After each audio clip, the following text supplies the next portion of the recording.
अस्सलाम वालेकुम दोस्तों, ਤੁਸੀਂ ਵੇਖਦੇ ਪਨੇ ਹਮਾਰਾ ਵਤਨ ਪੰਜਾਬ ਟੀਵੀ। ਮੈਂ ਤੁਹਾਡਾ ਮੇਜ਼ਬਾਨ ਅਲੀ ਸ਼ੇਰ। ਜਿਵੇਂ ਕਿ ਡੇਲੀ ਨਿਸਬਤ ਨਾਲ ਦੋਸਤਾਂ ਨੂੰ ਵੀਡੀਓ ਮਿਲਦੀ ਨੇ ਇਨਸ਼ਾਅੱਲਾ ਦਰਿਆ ਸਤਲੁਜ ਦੀ ਪਿਓਰ ਨੀਲੀ ਦੀਆਂ ਅੱਲਾ ਦੇ ਹੁਕਮ ਨਾਲ ਹਰ ਰੰਗ ਦਾ ਜਾਨਵਰ ਦੋਸਤਾਂ ਨੂੰ ਲੈ ਕੇ ਦੇਣਾ। ਦੋ ਤੋਹਫੇ ਆ ਗਏ ਨੇ, ਨਗੀਨੇ ਨੇ, ਨਸਲ ਜ਼ਾਤ ਵਾਲੀਆਂ ਝੋਟੀਆਂ ਲੱਭੀਆਂ ਨੇ ਤੇ ਮੇਰਾ ਦਿਲ ਕੀਤਾ ਹੈ ਕਿ ਅੱਜ ਇਹਨਾਂ ਦੀ ਵੀਡੀਓ ਲਾ ਦਈਏ। ਬਾਕੀ ਕੋਸ਼ਿਸ਼ ਕਰਾਂਗੇ ਕਿ ਹਰ ਜਾਨਵਰ ਦੀ ਇਨਸ਼ਾਅੱਲਾ ਵੀਡੀਓ ਵੀ ਲਾਵਾਂਗੇ और ਦੋਸਤਾਂ ਨੂੰ ਲੈ ਕੇ ਦੇਵਾਂਗੇ। ਨੰਬਰ 1 ਤੇ ਮਾਸ਼ਾਅੱਲਾ ਇਹ ਕੱਟੀ ਚੈੱਕ ਕਰਨੀ ਹੈ। माशाअल्लाह अल्लाह दे हुक्म नाल कट्टी नू लिड़कियां बुच मालकां दे पाए हुए ने चेक कर लेना माशाअल्लाह। और अखां दोवें सफेद चिटियां, मुछ भी सफेद इसू माशाअल्लाह। इत्थे पूरियां दोस्तों कर लैन तसलियां अल्लाह दे हुक्म नाल नस्ल ज़ात वाली होवे ते फिर दोस्तों नू अल्लाह खैर रखे।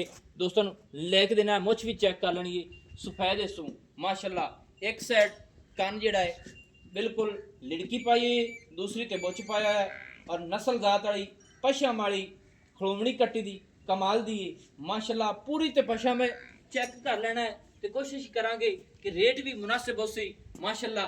लत सीधी पदरी इंदी बिल्कुल दुन्नी नहीं, कोड़ी नहीं, पिछले पैर माशाअल्लाह। डेढ़ गेट तो भी दो गेट सफेद ने। पूछल डोर वर्गी है और पूछल अद्धी तो ज्यादा सफेद है, सिंगल हड्डी दी है माशाअल्लाह। दोस्तों जोड़ा है तो जोड़ा ही अज कमाल दा है। पशम वाली नस्ल ज़ात वाली और सिंगल हड्डी टाका बिल्कुल चकी हुई माशाअल्लाह। ते गुल भी दोस्तों ने चेक करावांगे इंशाअल्लाह। कोशिश तुहाडे वीर दी होंदी है इत्थे गुल्लां दी कालनी तसल्ली माशाअल्लाह माशाअल्लाह। गेट दी हाज़िर टाइम वंड लई खड़ी है और गुल छोटा छोटा अपनी अपनी जगह ते माशाअल्लाह। बाकी वसीम भाई नाल गल्लां भी नाल करिए। अस्सलाम वालेकुम जी। वालेकुम सलाम भाई वसीम की हाल है? ठीक ठाक भाई अली सब खैर है? बिल्कुल खैर सेहत ठीक है बिरादरी? बिल्कुल। अच्छा जेडी अपनी आ कट्टी है ये दोस्त पूछते ने कि नस्ल ज़ात हो गई ये लखो क्या को जुटी आप लई लखो क्या को हां जी ते गुआड़ आपने बैठे जी ओ तो अपन जानने मैं भी जानना अपन को एक सिकंदर दूर लखो है के को जुटी लई सिकंदर लखो का हां जी ओंदे कोले कट्टी आई ये है कट्टी लई ए उनां दी लड़कियां बुच पाए हुए मालका दी गति ने कट्टी बड़ी लाटा प्यारा नाल ने ते जमीन नून सारी खराब हो गई। अच्छा जमीन दी वजह तो मसाले सेल कीती तुसी खरीद लई। हां जी अपना कारोबार है रोजी लेके दे बिल्कुल देना बेच देना। गारंटियां नस्ल दी पूरियां स्टंपा मोरा ला दिसा मोड़ा ला के कोई दिसा दोस्त आके मौके ते देखनी है सही है माल ना दा सही है। मौके ते ला चलसा मौके ते माल भी दिखा दिसा चंगी जोटी मज दी चंगी है। माज दे चंगे ए जोटी सोना वीर ए जोटी जेड़ी है इंदा रेट दस सकीना प्यारा 1,45,000 क्योंकि चोखियां पंडा बनी है ना जानवर नहीं बिक बिल्कुल देते। जिस तरह दी जोटी नस्ल ज़ात है तू व्यापारी है थोड़ी जी रोजी लेके जोटी ते ओ रेट का जोटी ਦਾ 2 ਲੱਖ ਦੀ 2 ਲੱਖ ਦੀ ਕਿੱਥੇ ਦੀ ਆਪਾਂ ਵੇਚਣੀ ਆਪਾਂ ਮੁੱਲ ਲੋੜ ਕਰਨਾ ਹੈ सही है 1,45,000 1,45,000 रुपया इनदे विच कुछ चाहत रख ले सी 5,000 ਦਾ ਪਿਆਰ ਮੁਹੱਬਤ ਹੋ ਜਾਏ हो जैसी दोस्तों 1,40,000 रुपया जोटी दी फाइनल डिमांड है। हाजिर ਦੀਆਂ ਗੜੀਆਂ ਦੇ ਵਿੱਚ ਚੈੱਕ ਕੀਤਾ ਜਾਵੇ ਤੇ ਇਹ ਜੀ ਨਸਲਾਂ ਵਾਲੀਆਂ ਵਾਕਈ 2-2 ਲੱਖ ਕਰਦੇ ਨੇ, 5-5 ਦੀਆਂ ਵੀ ਵਿਕ ਜਾਂਦੀਆਂ ਨੇ ਤੇ ਬਾਕੀ ਚੈੱਕ ਕਰ ਲੈਣਾ ਤੁਸੀਂ ਆਪ ਦੋਸਤੋ ਕਿ ਇਹ ਜੋਟੀ ਨਗੀਨਾ ਹੈ, ਤੋਹਫਾ ਹੈ, ਨਸਲ ਜ਼ਾਤ ਵਿੱਚ ਫਰਕ ਆਵੇ ਤੇ ਬਿਲਕੁਲ ਦੋਸਤਾਂ ਨੂੰ ਅਸੀਂ ਦੱਸਾਂਗੇ। ਮੌਕੇ ਤੇ ਕੋਈ ਆਵੇ ਇੰਦੀ ਮਾਂ ਇੰਦੀ ਨਸਲ ਜ਼ਾਤ ਸਾਰੀ ਅਸੀਂ ਲੈ ਕੇ ਦੇਾਂਗੇ।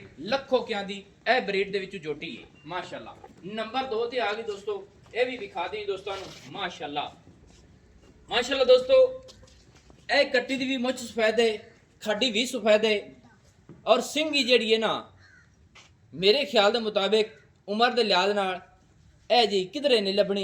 ए मोड़ ते विच काठां दे लाई खड़ी ते एवें जरी जरी सिंगी है, छोटी छोटी मुनासिब जी तसल्ली कर लैनी है क्योंकि दोस्त सही आखदे ने कि यार ना सिंगी बिल्कुल मकबूल होवे। और रब ने इनू एक बड़ा हार लाया है। पिछला पैर मेरे ख्याल नाल एक बाजू जिन्ना सफेद है, अद्धी पूछल तो ज्यादा सफेद है सो माशाअल्लाह। और जोटी दा कद चंगा है, हड्डी सिंगल है, हर चीज पूरी क्वालिटी दे विच है। कोशिश करने है इत्थे सिंगी चेक कर लेनी है कि वालां दे विच सिंगी लई फिरदी है, बाहर नहीं कड्डेगी। अखां भी इंदियां दोवें सफेद ने माशाअल्लाह ते कन्नां दियां कानूनियां मुड़ी होए ने, इनू लिड़कियां बोच नहीं पाए हुए। बाकी पूरे लाडां प्यारां नाल मालकां दी सांभी पशम जनमन पहली हाली फिरदी है माशाअल्लाह। और कद सोहना इत्थे थल्ले दा रुख विखावांगे दोस्तां नू इंशाअल्लाह। इन्हां नू आखदे ने नस्लां ज़ातां माशाअल्लाह। दोस्तों इत्थे पूरी तसल्ली कर लेनी गुल्लां दी। सिमनी वाला हवाना वंड ते खीरी लाई फिरदी हाजिर टाइम भी ते जिन्हां दी खीरियां होंदियां ਉਹ ਚੱਡੇ ਵੀ ਚੰਗੇ ਕੱਢਦੀਆਂ ਨੇ ਗੁੱਲ ਰੱਬ ਨੇ ਇਹਨੂੰ ਬੜਾ ਸੋਹਣਾ ਲਾਇਆ ਹੈ, ਮਾਸ਼ਾਅੱਲਾ। ਅੱਛਾ ਵਸੀਮ ਭਾਈ ਜਿਹੜੀ ਆਪਣੀ ਇਹ ਜੋਟੀ ਹੈ ਹਾਂਜੀ ਇਹ ਵੀ ਖਰੀਦੀ ਹੋਈ ਇਹ ਹੈ? ਵੀ ਖਰੀਦੀ ਹੋਈ ਜੀ। ਇਹ ਕਿਹੜੀ ਨਸਲ ਚ ਇਹ ਪੁੱਤਰ ਹੀ ਖਰਲਾ ਕੋਲ ਲਈ ਹੈ ਜੀ।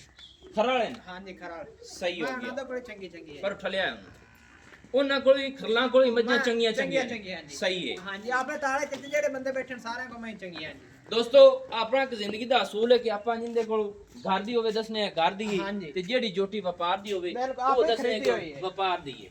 ਇਹ ਲੱਕ ਇਹ ਆਪਣਾ ਖਰਲਾਂ ਦੇ ਘਰ ਦੀ ਆ ਜੋਟੀ ਨਿੱਕੀ ਲੱਖੋ ਕਹਿੰਦੇ ਕਰਦੇ ਸਹੀ ਹੈ। ਹਾਂਜੀ। ਜਿਹੜੀ ਜੋਟੀ ਇਹ ਦੋ ਵਖੀਰੀਆਂ ਨਾ ਕੱਚੀਆਂ ਖੀਰੀਆਂ ਜੀ। ਸਹੀ ਹੈ। ਹਾਂਜੀ। ਇਹ ਜੋਟੀ ਦੀ ਨਸਲ ਜ਼ਾਤ ਪਿੱਛੇ ਵੇਖੀ ਹੈ ਸਾਰਾ ਕੁਝ ਵੇਖੋ ਹੋਇਆ ਜੀ।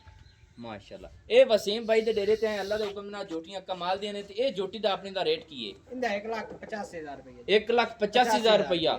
ਇਹਦੇ ਵਿੱਚ ਚਾਤਾ ਪਿਆਰ ਹੈ ਇਹਦੇ ਮੁਹੱਬਤ ਵਿੱਚ 5,000 ਦਾ ਪਿਆਰ ਮੁਹੱਬਤ ਹੋ ਗਿਆ। 5,000 ਦਾ ਹੋ ਜਾਸੀ 5,000 ਦਾ। 1,80,000 ਰੁਪਇਆ। 1,80,000 ਦੋਸਤੋ ਵੱਡੀ ਕੱਟੀ ਦੀ ਜਿਹੜੀ ਏ ਖੀਰੀਏ ਮੂੰਹ ਦੇ ਵਿੱਚੋਂ ਖਰਲਾਂ ਦੇ ਘਰ ਦੀ ਏ ਭਾਈ ਵਸੀਮ ਵਪਾਰ ਕਰਦਾ ਹੈ। ਨਸਲ ਜ਼ਾਤ ਇੱਥੇ ਬਰੀਡਾਂ ਜਿਹੜੀਆਂ ਹੀ ਫਿਰਦੀਆਂ ਨਾ ਇੱਕ ਦੂਜੇ ਤੋਂ ਚੜਦੀਆਂ ਹੁੰਦੀਆਂ ਨੇ ਕਿਉਂਕਿ ਇਹਨੂੰ ਇਹਨਾਂ ਚੀਜ਼ਾਂ ਦਾ ਪਤਾ ਹੈ ਔਰ ਸ਼ੌਕ ਨਾਲ ਲਿਆਂਦਾ ਹੈ। ਰੋਜ਼ੀ ਦੀ ਖਾਤਰ ਹਰ ਬੰਦਾ ਚੱਲਦਾ ਹੈ। ਆਪਾਂ ਵਾਜ਼ੇ ਗੱਲ ਕਰਨੇ ਆ ਕਿ ਜੋਟੀਆਂ ਨੂੰ ਚੈੱਕ ਕਰ ਲੈਣਾ ਹੈ। ਪਹਿਲੀ ਵੱਡੀ ਜੋਟੀ ਫਾਈਨਲ 1,80,000 ਰੁਪਇਆ ਤੇ ਨੰਬਰ ਜਿਹੜਾ ਆਪਣਾ ਹੁੰਦਾ ਹੈ WhatsApp ਵਾਲਾ ਉਹ ਤੁਸੀਂ ਲਿਖ ਲੈਣਾ ਉਸੇ 0301 6529 776 ਤਹਿਸੀਲੋ ਜ਼ਿਲ੍ਹਾ ਆਪਣਾ ਜਿਹੜਾ ਹੈ ਇਹ ਪਾਕ ਪਤਨ ਸ਼ਰੀਫ ਹੈ। ਡਾਕ ਖਾਨਾ ਜਿਹੜਾ ਹੁੰਦਾ ਹੈ ਤੇ ਜੋਟੀਆਂ ਥੋੜਾ ਜਿਹਾ ਟੁਰਦੀਆਂ ਫਿਰਦੀਆਂ ਦੀ ਕਰਾ ਲਓ ਤਸੱਲੀ ਤੇ ਫਿਰ ਲੈਣੇ ਆ ਦੋਸਤਾਂ ਕੋਲੋਂ ਇਜਾਜ਼ਤ। ਔਰ ਬਾਕੀ ਜਿਹੜੇ ਦੋਸਤ ਆਪਣੇ ਨਾਲ ਅਟੈਚ ਹਨ ਅੱਲਾ ਦੇ ਹੁਕਮ ਦੇ ਨਾਲ ਦੁਆਵਾਂ ਦਿੰਦੇ ਨੇ ਮੈਨੂੰ ਦਿਓ ਇਜਾਜ਼ਤ। ਅੱਲਾ ਹਾਫਿਜ਼। ਪਾਕਿਸਤਾਨ ਜ਼ਿੰਦਾਬਾਦ।